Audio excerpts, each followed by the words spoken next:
तो राधे राधे। एक बार फिर से मेरे चैनल पर आपका स्वागत है। अगर आप नए हैं तो ज़रूर सब्सक्राइब करें, कमेंट करें, लाइक करें। पुराने हैं तो ज़रूर देखें।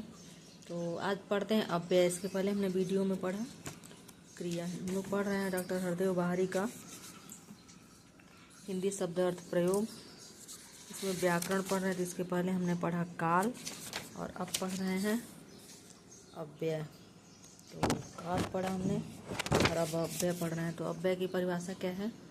जिन शब्दों के रूप में लिंग, वचन, कारक आदि के कारण कोई परिवर्तन या विकार न हो उन्हें अव्यय कहते हैं। मतलब कि किसी लिंग में, वचन में, कारक में कोई परिवर्तन और विकार न हो उसे अव्यय कहते हैं। अर्थात जब मैं जाऊंगा तब वह आएगा, वह कहाँ गया था, मैं भी आपके साथ जाऊंगा, अभी मैं नहीं आ सकता। राम और श्याम सहोदर भाई हैं। तो उपयुक्त वाक्यों में मोटे अक्षर वाले शब्द अव्यय हैं। तो जब को आप जवा, जबी में नहीं कह सकते हैं। कहाँ को कहीं, कहो, कहाँ नहीं कह सकते, इनका रूप नहीं बदलता है। मैं भी को भी तो है, भा भो नहीं कह सकते हैं। अभी को अभा नहीं कह सकते हैं। और को औरी या औरा नहीं कह सकते हैं। कुछ भी इनको ज्यों के त्यों रखा जाता है। तो उपयुक्त वाक्यों में मोटे अक्षर वाले शब्द क्या अव्यय, इनका रूप नहीं बदलता है। ये सभी अविकारी शब्द हैं, अविकारी हैं। जैसे कि एक भोलेनाथ का भजन है, निरंकारी अविकारी करके, हे महादेव। तो अविकारी मतलब नहीं बदलने वाला, ना खत्म होने वाला।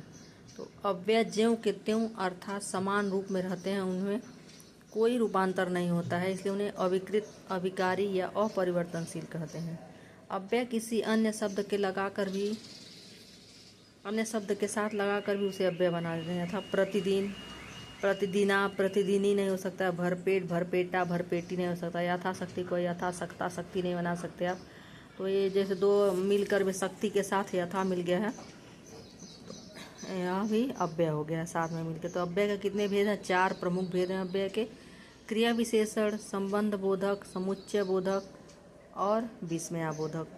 तो क्रिया विशेषण क्या है? जिस अव्यय से क्रिया विशेषण या अन्य क्रिया विशेषण की विशेषता प्रकट हो उसे क्रिया विशेषण कहते हैं। यथा राम धीरे धीरे पढ़ता है। प्रश्न आता है इसी तरह का कि इसमें क्या अव्यय कौन सा है? अभी तो इसमें मोटे अक्षर में दे दिया गया, लेकिन परीक्षा में मोटे अक्षर में नहीं देता है। आप कब आए? उसके पास अच्छी पुस्तकें पर्याप्त हैं, वह कल अवश्य आएगा। तो ऊपर के वाक्यों में धीरे धीरे, कब, पर्याप्त और अवश्य क्रिया विशेषण है। क्रिया विशेषण के भी भेद हैं। रूप, प्रयोग और अर्थ के आधार पर क्रिया विशेषण के अनेक भेद माने गए हैं। रूप के आधार पर 3 भेद हैं: मूल क्रिया विशेषण, यौगिक क्रिया विशेषण और कारण क्रिया विशेषण। तो मूल क्रिया विशेषण क्या है, थोड़ा जल्दी देख लेते हैं। जो क्रिया विशेषण किसी अन्य शब्द के योग या मेल से बना रहता है उन्हें मूल कहते हैं। अचानक, फिर, पुनः, ठीक नहीं, इसमें कुछ के जो क्रिया विशेषण की अन्य शब्द के योग या मेल से नहीं बनते हैं, इसमें कुछ अचानक में कुछ नहीं जुड़ा है, फिर में, पुनः में, ठीक में, नहीं में कुछ नहीं जुड़ा है, ये मूल शब्द है। यौगिक क्या है? जिसमें कुछ जुड़ा है, अन्य शब्द जुड़े हैं। घर में बाहर जुड़ा, बाहर में भीतर, हर एक, जहाँ तहाँ, इधर उधर।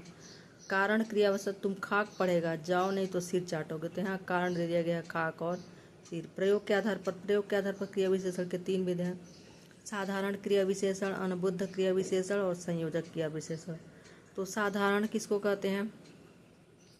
आह मैं क्या करूं, यहाँ अन्य सामान्य क्रिया विशेषण है। अनुबद्ध में क्या है कि जिन क्रिया विशेषण का प्रयोग अवधारणा, निश्चय के लिए किया जाता है, किसी शब्द के साथ होता है, उन्हें अनुबद्ध कहते हैं। यह तो बड़ी विचित्र बात है, मैंने उन्हें देखा तक नहीं। यहाँ तो तक अनुबद्ध क्रिया विशेषण है। यह तो बड़ी विचित्र है कि निश्चित अवधारणा हो गई है, तो जो है। संयोजक क्रिया विशेषण क्या है? जिन क्रिया विशेषणों का संबंध किसी अन्य कथन संयोजन के लिए आता है उन्हें संयोजक क्रिया विशेषण कहते हैं। यथा जहाँ न पहुँचे रवि, वहाँ पहुँचे कवि। तो यहाँ जहाँ और वहाँ मिलाकर क्रिया विशेषण के 2 कथनों के संयोग बन गए हैं, 2 कथन को मिला दिया गया है। अर्थ के आधार पर, कितने अर्थ के आधार पर? क्रिया विशेषण के 4 भेद हैं: स्थानवाचक, कालवाचक, परिमाणवाचक और रीतिवाचक। तो स्थानवाचक में क्या है? जिस क्रिया विशेषण से स्थान और दिशा की सूचना मिलती है उसे स्थानवाचक क्रिया विशेषण कहते हैं। था यहाँ, वहाँ, ऊपर, नीचे स्थान का पता चल रहा है। कालवाचक में क्या है? समय का या काल का पता चल रहा है, आज, अब, कब, निरंतर, अभी। परिमाणवाचक में क्या पता चला, जिस क्रिया विशेषण से परिमाण का बोध हो उसे परिमाणवाचक क्रिया विशेषण कहते हैं। यहाँ 5 प्रकार का होता है। अधिकता बोधक, अधिक, खूब, बहुत, अतिशय। न्यूनता बोधक है मतलब कम का, थोड़ा, जरा, किंचित, कुछ। पर्याप्त का बस, केवल, हो गया, यथेष्ट, काफ़ी है। तुलना का जितना, कितना, बढ़कर, इतना, उतना। श्रेणी का क्रमशः, बारी बारी, एक एक। और रीतिवाचक क्रिया विशेषण है जिस क्रिया विशेषण से निश्चय, अनिश्चय, कारण, निषेध आदि का बोध हो उसे रीतिवाचक कहते हैं। जैसे ऐसे, वैसे, अवश्य, कदाचित, हाँ, ठीक, क्यों। तो यह था जो क्रिया विशेषण के कितने भेद हैं। अव्यय के 4 भेद है, क्रिया विशेषण, संबंध बोधक, समुच्चय बोधक और विस्मय बोधक। तो ये सब क्रिया विशेषण के भेद थे। अब हम लोग पढ़ते हैं संबोधक अव्यय। तो जिस अव्यय से 2 पदों के बीच परस्पर संबंध सूचित हो उसे संबंध बोधक अव्यय कहते हैं। यथा पुरुषार्थ के बिना जीवन नहीं, कृष्ण के साथ राधा का नाम पूज्य है, उनके बिना तुम कुछ नहीं हो। प्रयोग और अर्थ के आधार पर संबंध बोधक अव्यय के कई भेद होते हैं। तो देख, पुरुषार्थ के बिना जीवन नहीं, यहाँ भी संबंध है जीवन और पुरुषार्थ का। कृष्ण के साथ राधा का संबंध, उनके बिना कोई है जिसके बिना को तुम कुछ नहीं। प्रयोग और अर्थ के आधार पर संबंध बोधक अव्यय के कई भेद होते हैं। प्रयोग के आधार पर संबंध बोधक अव्यय के 2 भेद हैं। संबंध बोधक, धर्म के बिना राम के साथ, और संबंध मित्रों सहित गांव तक। अर्थ के आधार पर क्या है, कालवाचक। अर्थ के आधार पर संबंध बोधक अव्यय के 14 भेद हैं। को याद रखिएगा, कालवाचक, स्थानवाचक, दिशावाचक, साधनवाचक, उद्देश्यवाचक, व्यतिरेकवाचक, विनिमयवाचक, सादृश्यवाचक, विरोधवाचक, साहचर्यवाचक, विषयवाचक, संघर्षवाचक, तुलनावाचक, कारणवाचक। तो देखिए यहाँ पर पहले, बाद, आगे, पश्चात, अब तक। स्थानवाचक में आगे, पीछे, निकट, समीप, सामने, बाहर। दिशावाचक में आसपास, ओर, तरफ, दायां, बायां। साधनवाचक में द्वारा, माध्यम, सहारे, जरिए, मार्फत। उद्देश्यवाचक लिए, वास्ते, हेतु, निमित्त। व्यतिरेकवाचक अलावा, अतिरिक्त, सिवा, बगैर, बिना, रहित।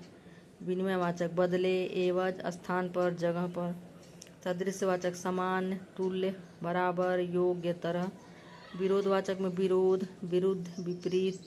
साहचर्यवाचक में साथ, संग, सहित, समेत। विषयवाचक में संबंध, विनय, आश्रय, भरोसे। संग्रहवाचक में लगभग, भर, मात्र, तक, अंतर्गत। तुलनावाचक में अपेक्षा, समक्ष, सम्मान। और कारणवाचक में कारण, परेशानी से मारे। तो यह थे अर्थ के आधार पर संबंध बोधक अव्यय के 14 भेद हैं। और हर किसी को हल्के में न लें, जरूर परीक्षाओं में कुछ भी पूछ सकता है। और क्या, किताबें पढ़ने से मात्राओं का और शुद्ध शब्द का ज्ञान भी होता है, तो जरूर पढ़ें। व्युत्पत्ति के आधार पर संबंध बोधक अव्यय के 2 भेद हैं। मूल संबंध बोधक मतलब पर्यंत, समान, बिना। और यौगिक संबंध बोधक, द्वारा, योग्य, बाहर। तो तीसरा अव्यय है क्या, जो भेद है उसमें समुच्चय बोधक अव्यय। तो 2 अव्यय 2 पदों, 2 उपवाक्यों या 2 वाक्यों को परस्पर जोड़ते हैं, उन्हें समुच्चय बोधक अव्यय कहते हैं। यथा ईमानदारी और परिश्रम के लिए उन्नति आवश्यक है। परिश्रम करो ताकि जीवन सफल रहे। इन वाक्यों में और जो है ताकि, किंतु क्या समुच्चय बोधक है। या ईमानदारी और परिश्रम, और बीच में करके ईमानदारी अगर रहता, कामा परिश्रम उन्नति के लिए आवश्यक है, तो थोड़ा उतना अच्छा नहीं लगता। जबकि ईमानदारी और परिश्रम उन्नति के लिए आवश्यक है, तो यह अच्छा हो गया वाक्य। अगला है समुच्चय बोधक अव्यय के भेद। तो इसके 2 भेद हैं, समानाधिकरण समुच्चय बोधक और व्याधिकरण समुच्चय बोधक। तो समानाधिकरण समुच्चय बोधक अव्यय जो दो समान शब्दों और उपवाक्यों या वाक्यों को जोड़ते हैं, उन्हें समानाधिकरण समुच्चय बोधक अव्यय कहते हैं। राम और कृष्ण जाते हैं, वे आए और चले गए। इन वाक्यों में और समानाधिकरण समुच्चय बोधक अव्यय हैं। समानाधिकार समुच्चय बोधक अव्यय के 4 भेद हैं। संयोजक, तथा और एवं। विभाजक में अथवा, या, नहीं, तो, की। विरोधवाचक में परंतु, किंतु, लेकिन, वरन। परिमाण बोधक में अतएव, अतः, इसलिए, एतदर्थ, एतदर्थ का। व्याधिकरण समुच्चय बोधक अव्यय, जो अव्यय मुख्य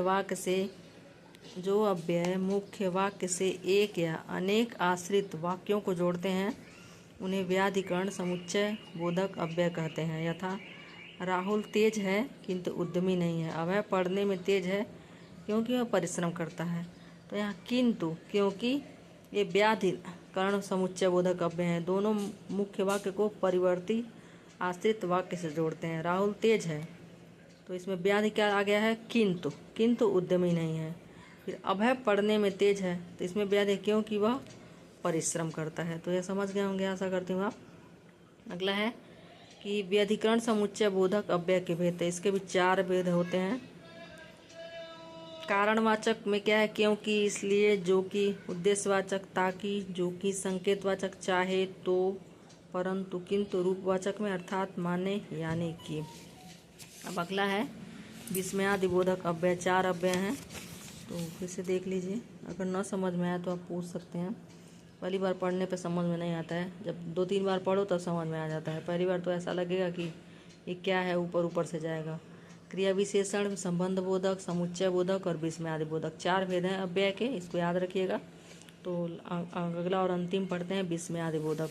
तो विस्मयादि बोधक अव्यय क्या है, जो अव्यय हर्ष, नाम से ही प्रकट हो जाए विस्मय, जो अव्यय हर्ष, उल्लास, शोक, दुख, घृणा आदि मनोभावों को सूचित करता है उन्हें विस्मयादि बोधक अव्यय कहते हैं। यथा वाह क्या कहना है, आहा कितना सुंदर है, छी छी इतना घृणित व्यवहार, ओह आप पर इतना दुख, अरे तुम्हें अक्ल नहीं है।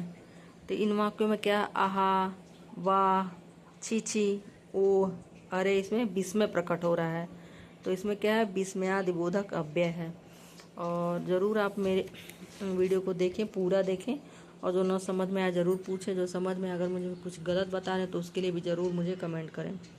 तो इन वाक्यों में आहा, वाह, छी छी, ची, ओ, अरे विविध मनोभावों को व्यक्त कर रहे हैं, अतः यह सभी विस्मयादि बोधक अव्यय हैं। तो विस्मयादि बोधक अव्यय तो बहुत आसान है, छोटा सा भी है। और इसके भेद कितने हैं, 8। विस्मयादि बोधक अव्यय के भेद हैं 8।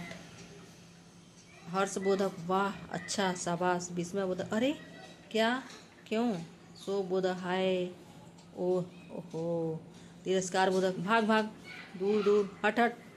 भाव बोधक हाय, अरे, जो। अनुमोदन बोधक वाह, ठीक, अच्छा। संबोधन बोधक रे, अरे, अरे, हे, हो, अजी। घृणा बोधक छी छी, राम राम।